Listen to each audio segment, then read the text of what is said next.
आपल्या सर्वांना माहिती आहे, सटाणा बागलाण ही छत्रपती शिवाजी महाराजांच्या पदस्पर्शाने पवित्र असलेली भूमी आहे. साधारणपणे 1671 मध्ये साल्हेर किल्ला छत्रपती शिवाजी महाराजांच्या मावळ्यांनी सर केलेला आहे, हे आपल्या सगळ्यांना माहिती आहे. एकेकाळी बागलाण प्रांत म्हणून जे ओळखला जायचा, त्याच्यामध्ये उत्तर महाराष्ट्र आणि गुजरातच्याही काही भागाचा समावेश होता. सटाणा बागलाण जर म्हटलं, देव मामलेदार यशवंतराव महाराजांची ही पुण्यभूमी आहे.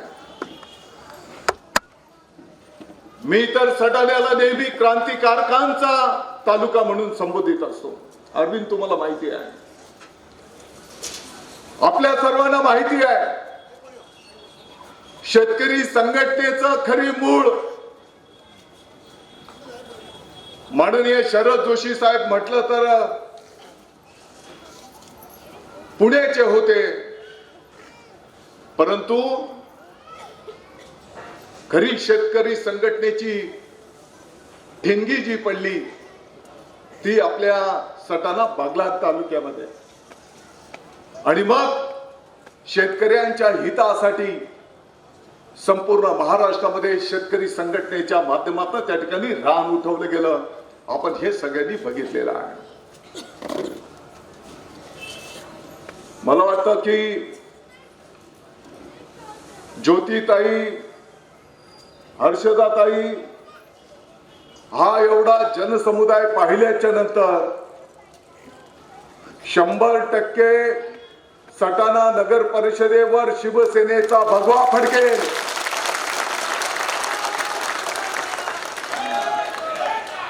हे सांगण्यासाठी कोणत्याही ज्योतिषाची गरज नाही. काही रोजंदारी देऊन आणलेलं आहे.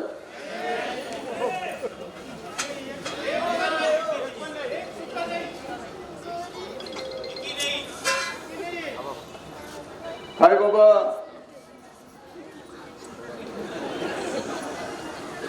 अरे नजर पुरत नाही. काही लोकांना वाटतंय की पैशाने आम्ही जनतेला विकत घेऊ. जनतेला जर पैशाने विकत घेता आलं असतं तर दादा भुसे सारखा एक सामान्य कार्यकर्ता 5 वेळेस निवडून आला नसता. शिवसेना प्रमुखांच्या आशीर्वादाने एक सामान्य कार्यकर्ता मंत्रिपदापर्यंत काम करू शकला नसता. आणि माझं तर स्पष्ट म्हणणं असतं, जनता जनार्दनाला विकत घेणारा अद्याप पैदा झालेला नाही.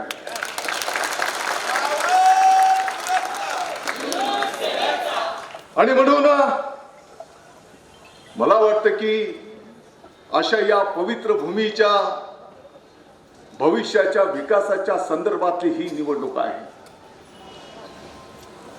मला विश्वास आहे, आपली सर्वांची उपस्थिती पाहिल्याच्या नंतर कोणी कितीही अफवा पसरवण्याचा प्रयत्न केला तरी जनता जनार्दन त्याला भीक घालणार नाही.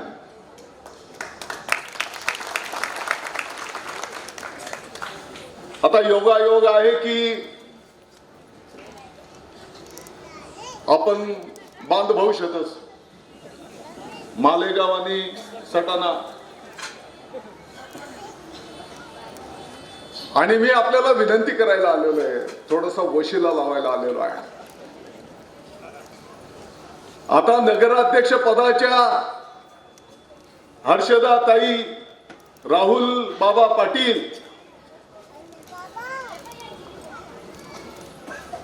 सटाण्याच्या सूनबाई या मालेगावच्या माहेरवाशी नाहीत, आपल्या कजवाड्याच्या आहेत. आणि म्हणून मी विनंती करायला म्हणू खास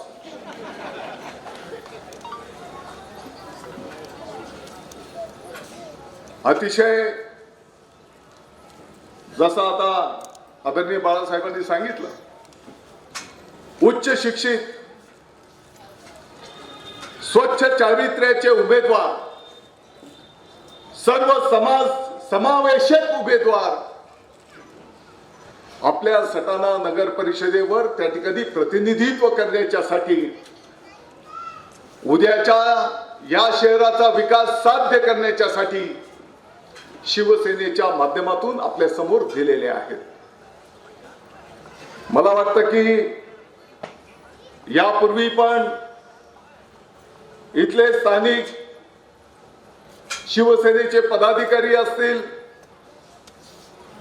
अगदी माननीय आमदार साहेब असतील, त्यांनी ज्या ज्या वेळेस या शहराच्या तालुक्याच्या संदर्भामध्ये काही मुद्दे जर आणले असतील तर एक सहकारी म्हणून त्या विकास कामांचा एक खारीचा वाटा मी पण पाठपुरावा केलेला आहे.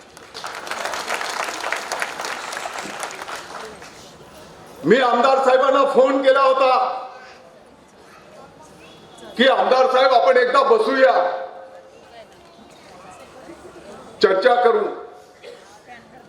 परंतु नंतरच्या काळामध्ये त्यांच्या पक्षाची जेव्हा बैठक झाली, माझ्या कानावर आहे की स्वतः माननीय मुख्यमंत्री महोदय, त्यांच्या पक्षाचे राज्याचे अध्यक्ष महोदय त्या ठिकाणी उपस्थित असताना माननीय आमदार साहेबांनी सांगितलं की मी माझ्या तालुक्याचं पाहून घेईन, माझ्या तालुक्यामध्ये कोणी हस्तक्षेप करायचा नाही. आणि मग पुढे चर्चा करण्याचा काही विशेष शिल्लक राहिला नाही. आता जर म्हटलं तर मला वाटतं की माझ्या कानावर आहे आणि काही पत्रकार बांधव पण त्या गोष्टीला साक्षी आहेत.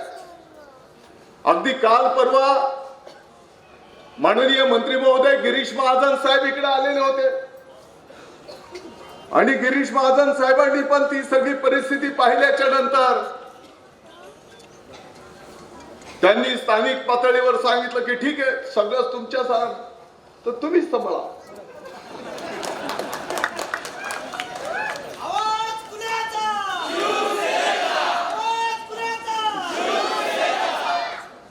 मला वाटतं की जनता जनार्दनाच्या आशीर्वादाने जेव्हा आपण निवडून येतो तर पुढचे 5 वर्ष, नुसते 5 वर्ष नाही तर पुढचे आयुष्यभर आपण जनतेच्या सेवेसाठी त्या ठिकाणी कार्यरत असणं अपेक्षित आहे. काही लोक तर आता बोलतायत मी निवडी यायचे, मला कोणी गरज नाही. मला वाटतं की ही गोष्ट बरोबर नाही. माझ्या कानावर तर असं पण आलं की याच तालुक्याचे काही शेतकरी बांधव पाण्याच्यासाठी संघर्ष करीत असताना त्या ठिकाणी काही लोकप्रतिनिधी अगदी शर्टाची बटन काढून त्यांच्या अंगावर धावून गेले. मला वाटतं ही गोष्ट बरोबर नाही. आणि म्हणून मी आपल्याला विनंती आवाहन करायला आलेलो आहे. या निवडणुकीमध्ये जे उमेदवार उभे आहेत नगराध्यक्ष पदाच्यासाठी, मी जे पाहिलं आणि माझ्या काही मित्रांनी मला सांगितलं की दादा भाऊ, एक उमेदवार अभिनेता आहे, ऍक्टिंग करतो.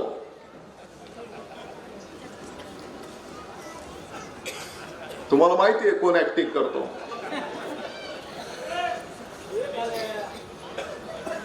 दुसरा एक नेता आहे,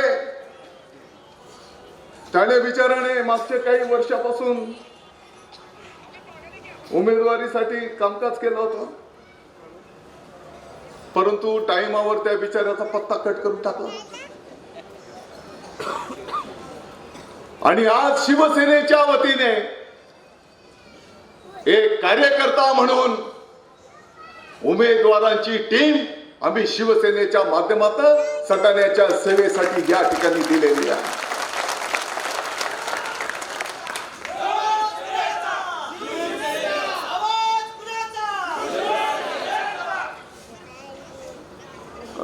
राहुल बाबा पाटील कुठे?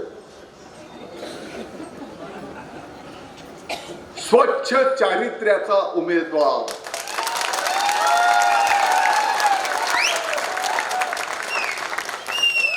स्वच्छ चारित्र्याला अंडरलाईन करा.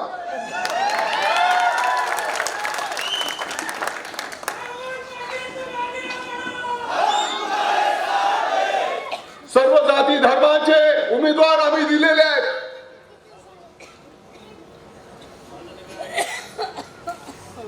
राहुल बाबा, मला सटाणेकरांनी सांगितलं की राहुल 2-3 राऊंड पहिलेच तुम्ही मारून आलेले होते शहरामध्ये,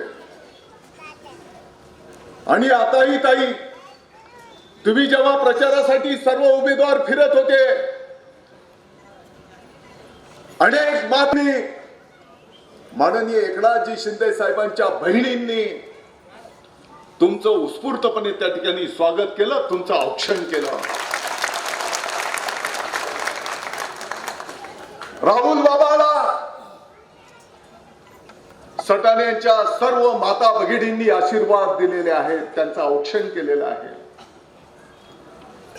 आणि मी हे पण ऐकलं की काही उमेदवार जेव्हा जायचे तर काही माता भगिनी दार बंद करून घ्यायचे. मला माहित नाही, परंतु काही मित्रांनी मला सांगितलं, आणि म्हणून मला वाटतं की राजकीय जीवनामध्ये या सर्व गोष्टी फार महत्वाच्या असतात. आज माननीय एकनाथजी शिंदे साहेब, उपमुख्यमंत्री महोदय, तत्कालीन मुख्यमंत्री महोदय 24 तासांच्या पैकी 20 तास काम करणारा हा नेता आजपर्यंत महाराष्ट्राच्या इतिहासात आलेला नाही.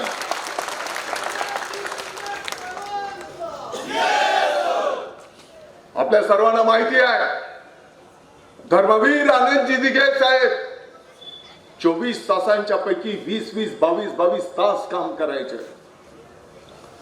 स्थानिक लोकांना वाटायचं की हा माणूस कधी झोपतो कधी जागतो, आणि तीच कार्याची परंपरा माननीय एकनाथजी शिंदे साहेबांनी पुढे नेण्याचं काम त्या ठिकाणी केलेलं आहे. स्वतः माननीय उपमुख्यमंत्री महोदय अजित दादा पवार साहेब जाहीर सभेमध्ये सांगत असतात की महाराष्ट्राच्या इतिहासामध्ये एवढ्या सह्या करणारा मुख्यमंत्री मी कधी पाहिलेला नव्हता.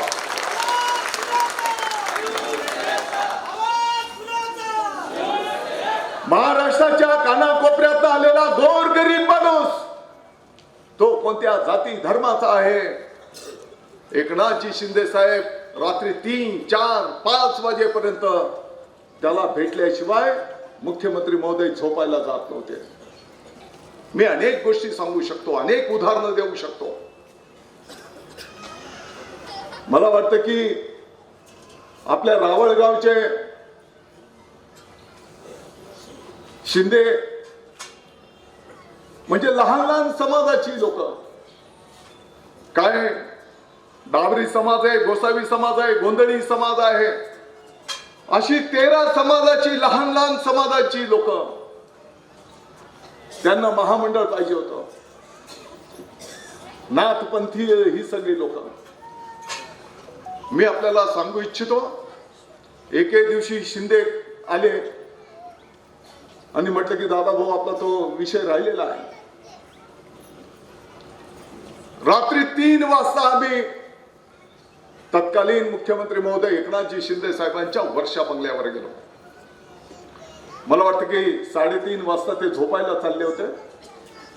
झोपायला जात असताना आम्ही 1-2 मिनिट मागितले शिंदे साहेबांना सांगितलं की हे असे लहान लहान छोटे छोटे समाज बांधव आहेत, त्यांच्यासाठी महामंडळाची मागणी काही वर्षांच्या पासून आहे. शिंदे साहेबांनी सांगितलं काळजी करू नका, आम्ही तिघच जण होतो. दुसऱ्या दिवशी कॅबिनेट होती, एक कागद नव्हता, परंतु दुसऱ्या दिवशी या लहान लहान 13 समाजांच्या साठी महामंडळ करण्याचा निर्णय तत्कालीन सरकारने आपल्या केला. तुम्हाला माहिती आहे, मुंबईमध्ये प्रवेश करताना 5 प्रमुख मार्ग आहेत. गेल्या काही वर्षांच्या पासून टोल होता. माननीय एकनाथजी शिंदे साहेब एका पुलाच्या उद्घाटनाला आले होते. त्यांच्या कानावर मी विनंती केली की साहेब, हे प्रवेश करत असताना विषय टोलचा नाही, परंतु खूप वेळ थांबावं लागतंय, लोकांचे हाल अपेष्टा होतात. 1200 कोटींचा विषय, एक कागद नव्हता. दुसऱ्या दिवशी कॅबिनेटला निर्णय घेतला गेला, मुंबईमध्ये प्रवेश करणारे 5 टोल नाके कायमस्वरूपी बंद करण्याचा निर्णय आपल्या सरकारने केला. आपल्याला माहिती असेल, इर्शाळवाडी त्या ठिकाणी कर्जतच्या त्या डोंगरावर अतिवृष्टी आणि डोंगर खचला. ते गावच त्या डोंगराच्या खचल्यामुळे दाबलं गेलं. तत्कालीन मुख्यमंत्री महोदय एकनाथजी शिंदे साहेबांनी आम्हाला दोघा तिघांना फोन आदेश केला. रात्री 3 वाजेची गोष्ट होती की तुम्ही तात्काळ तिकडे जा. मला वाटतं की अर्ध्या तासात आम्ही तिकडे जायला घेतलं. त्या डोंगराच्या कर्जतच्या दिशेने आम्ही गेलो. रात्री 3-4 वाजता आम्ही त्या डोंगरावर जाण्याचा प्रयत्न केला. मी स्वतः होतो. अर्धा डोंगर तर चढून गेलो, परंतु प्रचंड पाऊस, वारा, पुढे चालता येत नव्हतं. अर्धा डोंगर चढून मी पाठीमागे आलो. माननीय एकनाथजी शिंदे साहेब मुख्यमंत्री पहाटे 5 वाजता तिथं आले आणि स्वतः हा सगळा पाऊस, वारा, त्याच्यामध्ये स्वतः ते डोंगर चढून ज्यांचं दुःख तिथं झालेलं, जिथे घर दाबली गेली, तिथे प्रत्यक्ष स्वतः उपस्थित राहिले. असा मुख्यमंत्री यापूर्वी महाराष्ट्राने बघितलेला नाही. अनेक योजना आपण सांगू शकतो. एसटी मध्ये महिलांना अर्ध तिकीट असेल, 65 वर्षाच्या मंडळीला अर्ध तिकीट, 75च्या वर मोफत एसटी मध्ये प्रवास, विद्यार्थिनींना शिक्षणामध्ये पूर्वी 50% रक्कम भरावी लागायची, ताई तुम्हाला सर्वांना माहिती आहे. आता 100%. कारण एक दुःखद घटना झाली. एका विद्यार्थिनीने आत्महत्या केली. संवेदनशील मुख्यमंत्र्यांनी रात्रीच निर्णय केला की उद्याच्या पासून माझ्या महाराष्ट्राची एकही कन्या आत्महत्या करता कामा नये, म्हणून 100% विद्यार्थिनींना मोफत शिक्षण देण्याचा निर्णय माननीय एकनाथजी शिंदे साहेबांनी केला. मला वाटतं की नमो शेतकरी सन्मान निधी योजना असेल, अशा अनेक योजना, आणि मुख्यमंत्री महोदयांची सगळ्यात आवडती योजना कोणती योजना सांगण्याची गरजच नाही. मी राहुल बाबाला तेच सांगत होतो, ताईंना सांगत होतो की आम्हाला एवढं बोलानी गरज नाही. सगळ्या जनता जनार्दननी निर्णय करायचे, धनुष्यबाणाला आशीर्वाद.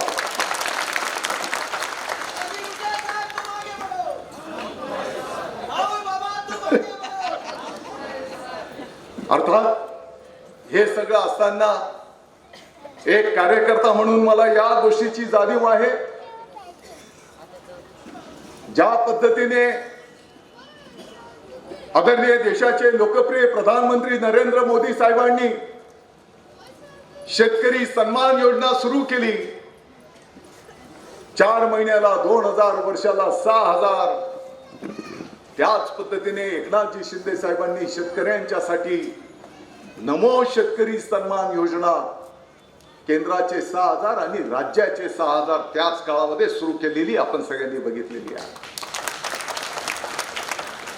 तरी पण एक कार्यकर्ता म्हणून मला या गोष्टीची जाणीव आहे की आज कांदा उत्पादक शेतकरी बांधव असतील, मका उत्पादक शेतकरी बांधव असतील, कापूस उत्पादक शेतकरी बांधव असतील, दर कमी असल्यामुळे अडचणीत आलेले आहे. आणि म्हणून शासनाच्या वतीने मका खरेदी शेतकरी बांधवांची नोंदणी सुरू झालेली आहे. जे जे मका उत्पादक शेतकरी बांधव असतील 15 तारखेपर्यंतची मुदत आहे, 30 होती ती आपण वाढवून घेतली. तर जे जे शेतकरी बांधव असतील त्यांनी त्या योजनेचा लाभ घ्यावा असं मी विनंती आवाहन करीन. कांदा उत्पादक शेतकऱ्यांनाही दर मिळाले पाहिजे या संदर्भामध्ये आम्ही सर्वजण त्या ठिकाणी पाठपुरावा करतो आहोत. आपल्याला एक दुःखद घटना मालेगाव डोंगराळ्याची माहिती आहे. एका लहान बालिकेवर एका नराधमाने अतिशय क्रूर कृत्य केलं. आपण सर्वांनी त्या घटनेचा निषेध केलेला आहे, शोक व्यक्त केलेला आहे. आणि म्हणून त्या नराधमाला ऍडव्होकेट उज्ज्वलजी निकम साहेब सरकारी वकील देऊन फास्ट ट्रॅक वर ते कोर्ट मध्ये ती केस चालवून त्या नराधमाला कायमची शिक्षा फाशी झाली पाहिजे यासाठी आपण सर्वजण त्याचा पाठपुरावा करतो आहोत.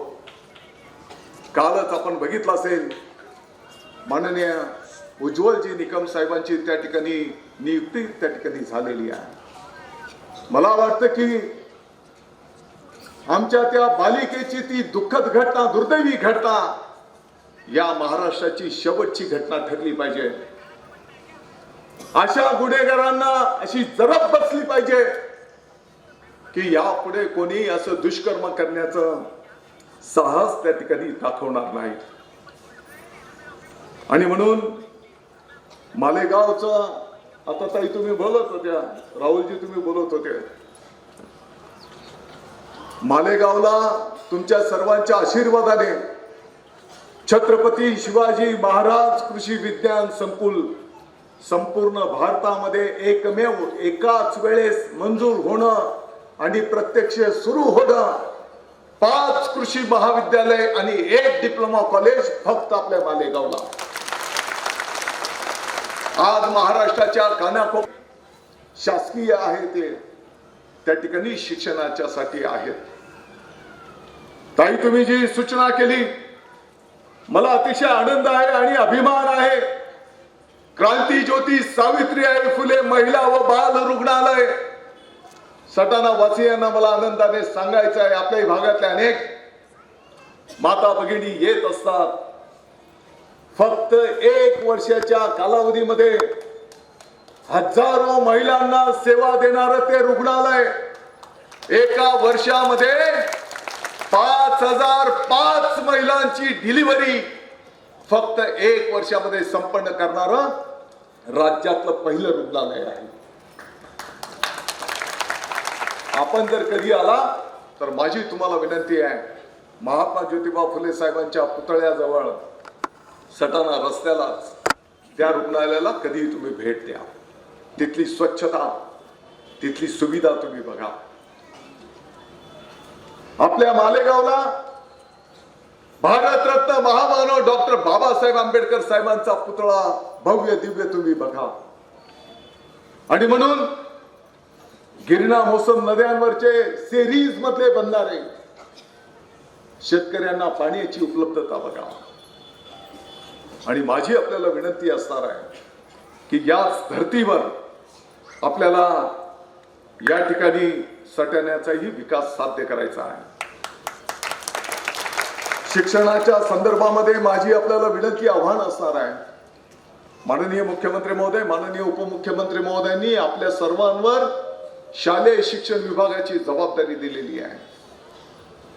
आणि म्हणून गरीबाच्या गरीब विद्यार्थ्यांना सुद्धा अतिशय दर्जेदार क्वालिटी एज्युकेशन मिळायला पाहिजे, या दृष्टिकोनातून लहान लहान अनेक गोष्टी आपण करायला घेतलेल्या आहेत. एक वर्षामध्ये संपूर्ण महाराष्ट्राच्या कानाकोपऱ्यामध्ये तुम्हाला आनंद होईल, तुम्हाला अभिमान वाटेल, अशा प्रकारचं कार्य या विभागामध्ये तुम्हाला दिसून येणार आहे. आणि म्हणून तुम्हाला माझी विनंती आहे, एखादं दोन काम कमी अधिक होईल कदाचित. उद्याचे नगराध्यक्ष महोदय, नगरसेवक महोदयांना माझी विनंती असणार आहे, पिण्याचं पाणी, या शहराचा बायपास, या शहराचा अंडरग्राउंड ड्रेनेज, या शहराच्या लहान बाळांच्यासाठी उद्यान, माझ्या माता भगिन्यांच्यासाठी, ज्येष्ठांच्यासाठी उद्यान, तरुणांच्यासाठी क्रीडांगण, विद्यार्थ्यांच्यासाठी अभ्यासिका, हे अतिशय महत्वाच्या गोष्टी आहेत. परंतु उद्या तुम्ही निवडून आल्याच्या नंतर पिण्याच्या पाण्याच्या सोबत शिक्षणाला आणि आरोग्याला पण आपण महत्व द्या, ही विनंती आजच ऍडव्हान्स मध्ये मी आपल्याला या ठिकाणी करू इच्छितो.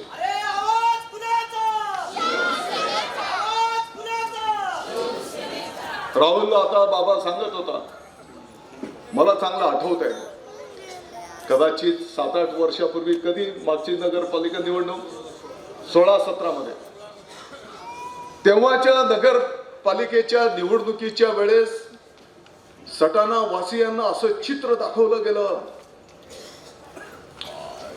24 तास शुद्ध पिण्याचं पाणी मिळेल, आहे का नाही? सटाणा शहराचे रस्ते अगदी काचेसारखे गुळगुळीत असतील, स्क्रीनवरनं दाखवलं गेलं, खूप गाजावाजा केला गेला. परंतु दुःख या गोष्टीचं आहे की 8 वर्षाच्या नंतर उन्नत पाणी प्रकल्प, पिण्याच्या पाण्याची योजना 55 कोटी रुपये खर्च करून सुद्धा आज सटाणा वासियांना पावसाळ्यामध्ये कधी कधी 3-3, 4-4 दिवसानंतर प्यायचं पाणी येत आहे. ही वस्तुस्थिती आहे. आणि म्हणून येणाऱ्या काळामध्ये आपल्याला सगळ्यांना या ठिकाणी निश्चितपणे बदल करावे लागतील. ताई, तुम्ही आणि राहुल बाबा, तुम्ही ज्या ज्या मागण्या केलेल्या आहेत, सुप्रमा असेल, अंडरग्राउंड ड्रेनेज असेल, पिण्याचं पाणी असेल, आता धूळ किती उडते.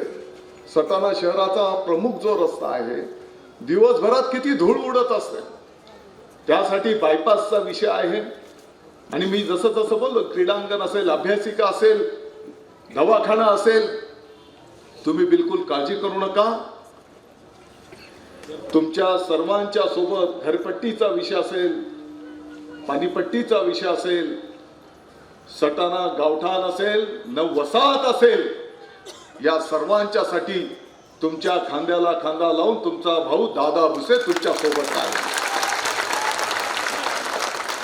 बिलकुल काळजी करू नका.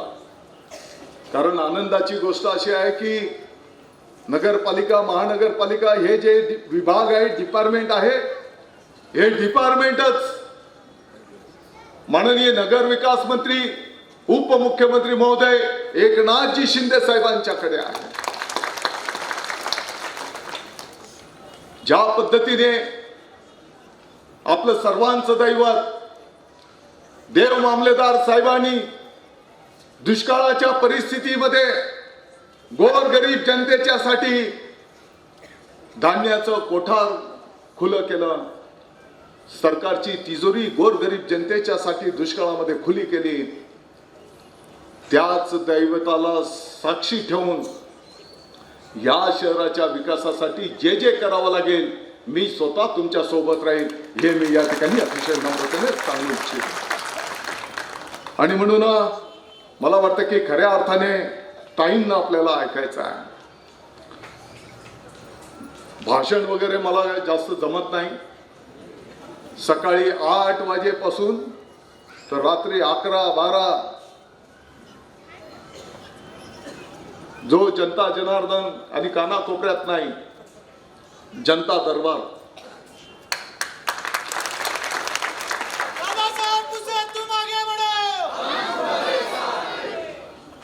सकाळी 8 वाजेपासून तर जेवढं शक्य होईल त्या पद्धतीने कार्य करणारे आपण सर्वजण कार्यकर्ते आहोत। आणि म्हणून येणाऱ्या काळामध्ये निश्चितपणे आपण सर्वजण या ठिकाणी सोबत कामकाज करूया। मला वाटतं की आता कोण काय बोलत होतं, राहुल बोलत होता, काय किती पैसे, काय 10-15 हजार किती मतार ना एका मताला?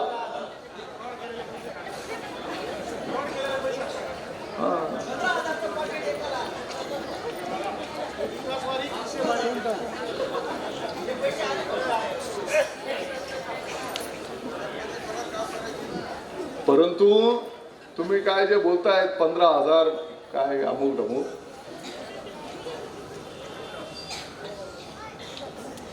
ते जनतेपर्यंत पोहोचतील का? मधला दलाल राहतच ना काय।